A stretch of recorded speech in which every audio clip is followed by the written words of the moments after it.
Have you ever wondered how actually a RAG system works? First, let's see what is RAG.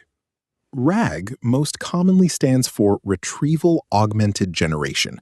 It is an artificial intelligence AI framework used to improve the accuracy and reliability of large language models, or LLMs, by fetching facts from an external knowledge base before generating a response.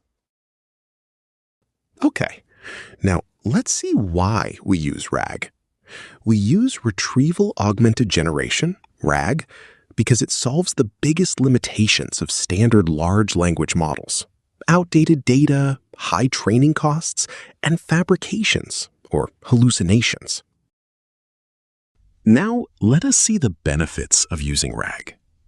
Eliminates hallucinations. Standard AI models guess answers when they lack data. RAG forces the AI to base its response strictly on retrieved facts. Accesses real-time data. LLMs are frozen in time based on their last training date.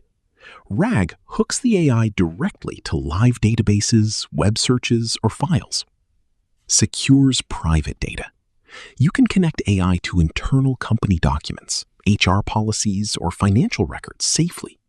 The model processes the data without absorbing it into public training sets. Cuts computing costs. Retraining or fine-tuning an AI model costs millions of dollars. RAG updates the AI's knowledge instantly by just updating a text file or database. Provides source auditing. RAG allows the AI to cite its sources. Users can click links or view documents to fact-check where the AI got its information. Let's quickly compare a standard LLM versus an LLM paired with RAG. Knowledge source? Standard LLM uses internal training data only. RAG uses internal data plus your external databases. Information age? Standard LLM is frozen at the time of training. RAG is real-time and dynamically updated. Fact-checking? Standard LLM is a black box. RAG provides clear citations and links. Setup cost? Standard LLM is extremely high to retrain. RAG is incredibly low because you are just connecting existing files. To understand the basic overview of how a RAG system works, imagine a real-world scenario. You and your teammates are working on a project. They send you a detailed text report. Because you are on the team, you have a brief understanding of the topic, but you have a shortage of time to read the whole file. You decide to use a local LLM to extract the exact information you need. You upload the document, ask a specific question, and get your answer. But how does the machine process this? When you upload that text file, the system breaks the text into chunks. A chunk is a specific number of words or lines, decided entirely by the creator of the algorithm. Next, these chunks are converted into numerical blueprints, called embeddings, using an embedding generator model, and they are saved inside a vector database. When you type your query, the exact same embedding model converts your question into an embedding vector too. It passes it to the vector database, where a mathematical calculation takes place. The database measures the geometric distance between your query vector and every single chunk vector stored in the database. The chunks situated mathematically closest to your query are bundled up together as context. This context is pinned directly to your original question and passed to the LLM. The model reads the context, processes the answer, and hands you the perfect, accurate result. Now, you might still be wondering, how does this distance calculation math actually work? Don't worry. Imagine a vector database as a multi-dimensional space. To make it easy to visualize, let's look at a simple 2D coordinate system. Let's imagine the text document you uploaded is broken into 10 chunks. When you submit your query becomes an 11th chunk dropped onto that map. The system calculates the distance between your query point and the 10 document points. The technique used by most modern LLMs to do this is called cosine similarity. Based on the content and the choice of the developer, the 2 or 3 closest points are grabbed, bundled up, and passed as your context. Now that we understand the architectural blueprint, let's look at how to implement it locally from scratch. For our project, we are going to use Ollama to run our model locally, the Gemma 4 2 billion parameter model as our reasoning brain, the open source all mini LM L6 V2 sentence transformer for generating local embeddings, and ChromaDB as our local vector database.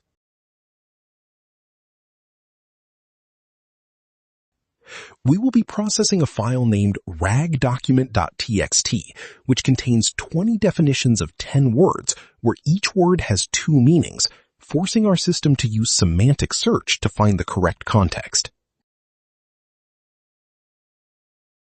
Now, let us look at the code section to demonstrate the workflow of a RAG system.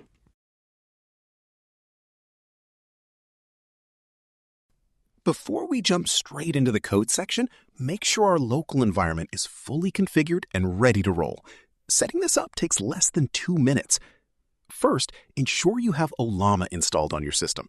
Once Ollama is running in the background, open up your terminal or command prompt and execute this command to pull down our reasoning brain. This downloads the specialized 2 billion parameter Gemma 4 model directly to your hardware. Next, we need our core Python libraries. If you don't have them yet, just run a quick pip install to grab both our vector database and our embedding engine at the same time. Once that installation finishes, your local machine is officially fully loaded, completely offline capable, and ready to implement the pipeline. Now, let's look at the code.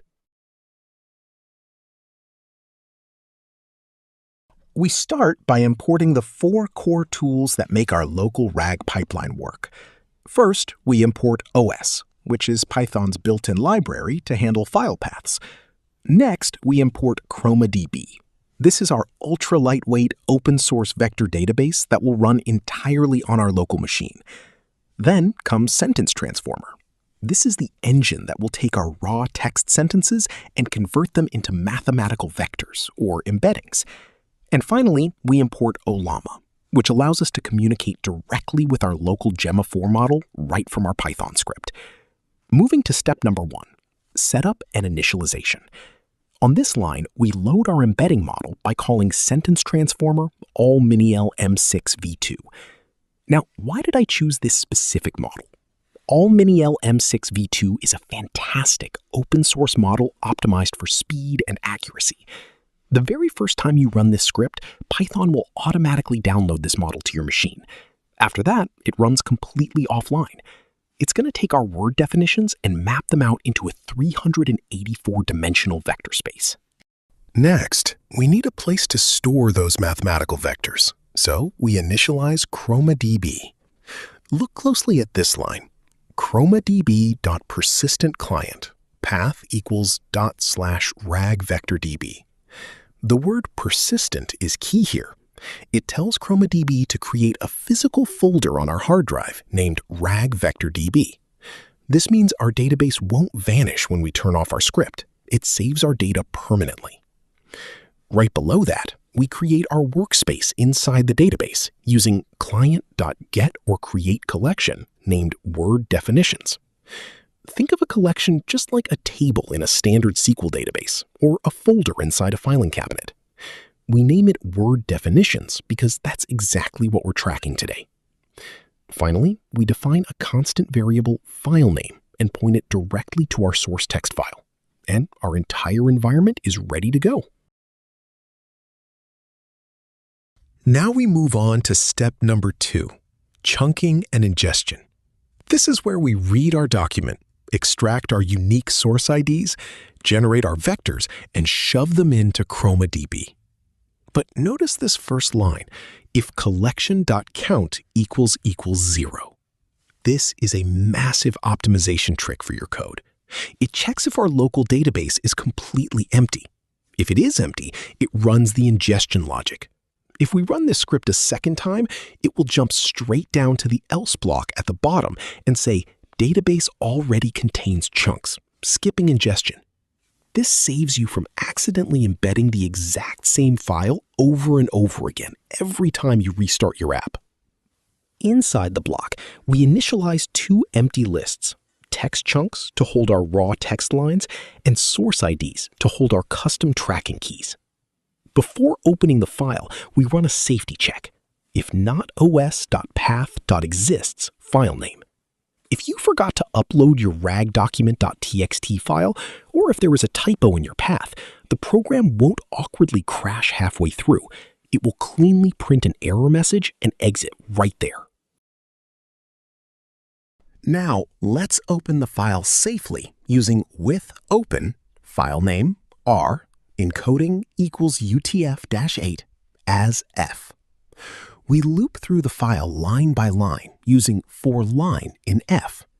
The very first thing we do to each line is called .strip. This is incredibly important because it cleans up hidden white spaces and new line characters at the end of each line.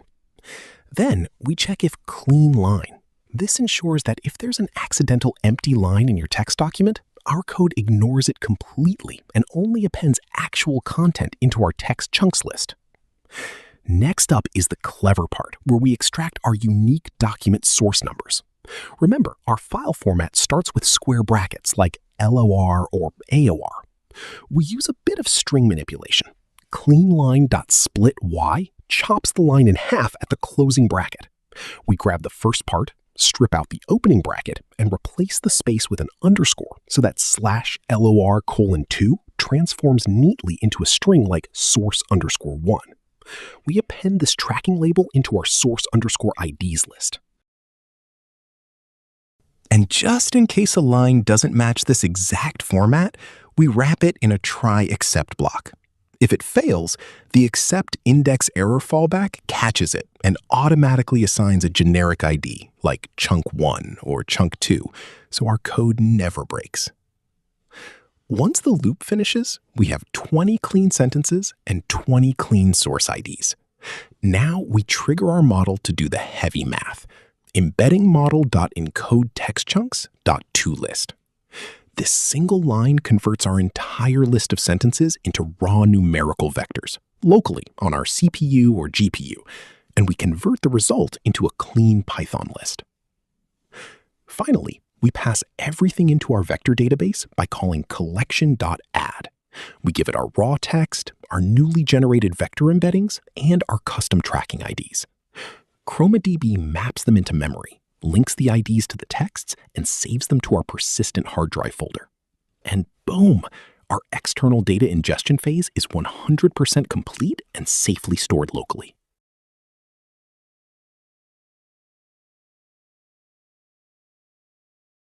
Now we are entering the absolute heart of our application. Step 3, the RAG query function. This is where the magic happens, where we combine retrieval and generation into a single execution. We define a function called askLocalRag that takes a string called userQuery as its input. The very first line inside this function takes the user's real-time question and runs it through our exact same local embedding model using embeddingModel.encodeUserQuery.toList. Remember our workflow diagram? This converts the user's question into a numerical coordinate vector so we can map it out and compare it to our database chunks. Next, we take that fresh query vector and search ChromaDB by calling collection.query. We pass our query vector into the query embeddings parameter. But look at this setting, n_results = 2. This tells ChromaDB to perform a cosine similarity calculation across all our stored vectors, rank them from best to worst, and return the top 2 closest matching chunks. Now, why do we select 2 instead of just 1? This is a key engineering decision. If a user asks a highly generic question, like what is an apple, selecting just one chunk risks information loss. By picking n_results = 2, we grab both the fruit definition and the tech company definition. This builds a vital safety net into our system, giving our LLM a complete picture before it formulates an answer. ChromaDB returns a dictionary full of matching records, so we extract exactly what we need. We grab the text arrays using results.documents0 and store them in retrieved docs. Then we grab their unique tracking keys using results.IDs0 and store them in retrieved IDs. Right below that, we create a unified context block using .name.join retrieved docs. This takes our top 2 retrieved lines and cleanly stitches them together into a single multi-line string separated by a new line character, making it perfectly readable for the next step. Now comes the augment part of Retrieval-Augmented Generation. We construct a multi-line F-string prompt for our LLM. Notice how we structure it. We give the model a persona, telling it to be a precise definitions assistant. Then we dynamically inject our combined context block right into the prompt, followed immediately by the original user query. This acts like an open book exam template. We are completely restricting the model's focus, instructing it, if the context does not contain the answer, state that you cannot find it. This constraint is what prevents the AI from making things up or hallucinating. Finally, we execute the generation phase. We print a quick status message to the terminal and trigger Ollama.chat. We specify our model as Gemma 2 billion parameter model and pass our custom prompt as a user message. Ollama handles the heavy lifting, running the Gemma 4 inference engine completely locally on your hardware. To wrap up the function, we return 3 crucial components: the text response from Gemma 4, our matching source IDs so we can audit where the data came from, and the raw text chunks that were matched. And that is how you build a fully functional, context-aware local RAG search engine function from scratch.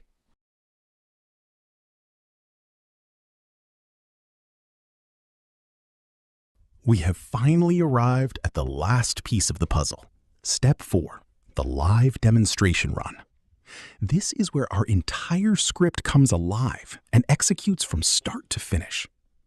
We begin with the standard Python idiom, if __name __equals ___ main. This line simply ensures that this block of code only executes if we run this specific script directly. If this file were imported into another script later on, this test query block wouldn't trigger, which keeps our code modular and clean. Next, we print a clean visual separator line to our terminal, and we define our test question. User question equals what is an apple? Now, this is where you can check the real magic of semantic search. Remember, our text document contains 2 completely different definitions for the word apple, one for the fruit and one for the technology company. By asking a simple, slightly ambiguous question like what is an apple, we can see exactly how our local vector database ranks meaning. On this line, we call our function answer matched IDs matched text equals ask local RAG user question. This triggers the entire pipeline we just built. It embeds the question, queries ChromaDB, extracts the closest matching definition, wraps it inside our structured prompt, sends it to Gemma 4 via Ollama, and unpacks the 3 values we returned right into these variables. But we don't just want to see the final answer. We want to audit the brain of our database. This next section is designed specifically to print a RAG retrieval breakdown right in the terminal. We use a clean Python for loop combined with zip, matched IDs, matched text. This allows us to print out the exact source tracking IDs alongside the raw text lines that ChromaDB found closest to our question vector. When you run this live, you will see exactly which context ID was picked. It pulls the curtain back on the database, proving that the model is grounded in real, audited data instead of playing a guessing game. Finally, we print out the grand finale. Print F final Gemma 4 response /n answer. This prints the beautifully formatted natural language answer generated by Gemma 4 based strictly on that retrieved chunk. And that's it. With less than 100 lines of pure open source Python code, you have built a completely local, private, and free retrieval-augmented generation pipeline. Run the entire code and check the terminal for results.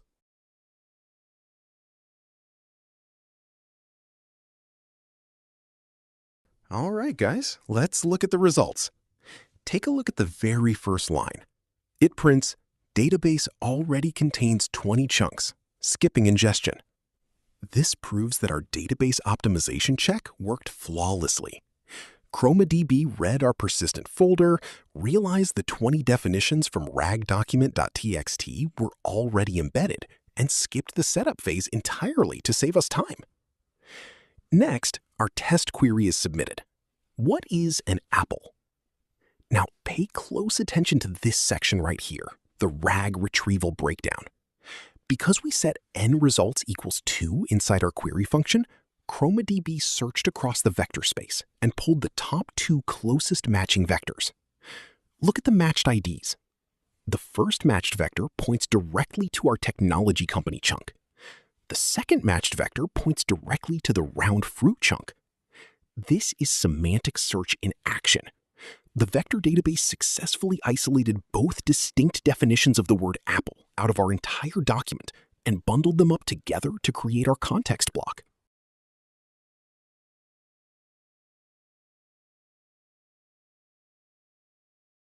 Finally, that context was passed along with our question to our local LLM, and here is the final Gemma 4 response. The word apple has 2 meanings according to the context. 1, it means the iconic technology company known for products like the iPhone and Mac. 2, it means the round fruit of a tree of the rose family, which typically has thin red or green skin and crisp flesh. This output is absolutely beautiful. Instead of picking just one random meaning or hallucinating a generic answer, Gemma 4 read the exact context we retrieved, synthesized the facts, and provided a perfectly balanced, accurate response. This proves our end-to-end local RAG pipeline is working perfectly.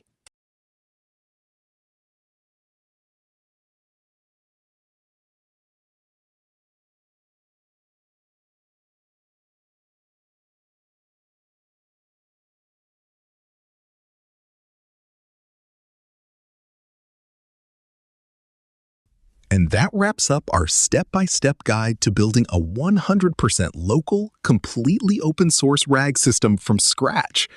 If you found this video helpful for your projects or your learning journey, please give it a thumbs up. Make sure to subscribe to the Contributor Snill channel and hit that notification bell so you don't miss out when the next video drops.